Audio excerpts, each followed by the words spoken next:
আল্লাহর যত সৃষ্টি আছে মানুষকে আল্লাহ আদর কম করে না বেশি করে?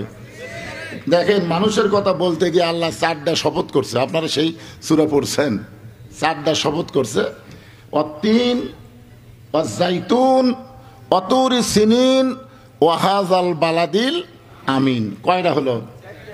এরপর আল্লাহ বললেন, লাকাদ খালাকনাল ইনসানা ফি আহসানি তাকবীম।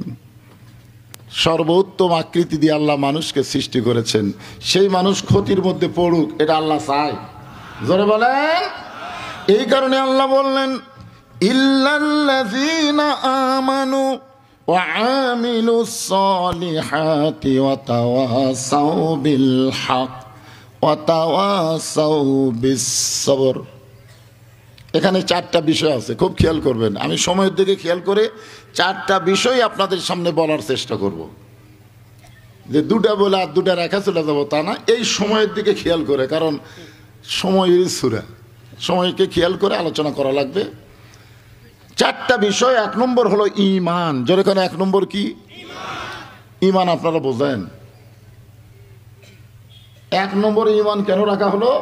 কারণ ঈমান যদি ঠিক না থাকে, আপনি যতই আমল করেন একটাও আল্লাহর দরবারে কবুল হবে না। প্রত্যেকটা আমল কবুল হওয়ার শর্ত হলো ঈমান ঠিক থাকা। আজকে আমাদের বাংলাদেশে অধিকাংশ মুসলমানের আমল কিছুটা থাকলেও ঈমান নাই। কেমনে নাই আমি বললি আপনারা বুঝতে পারবেন।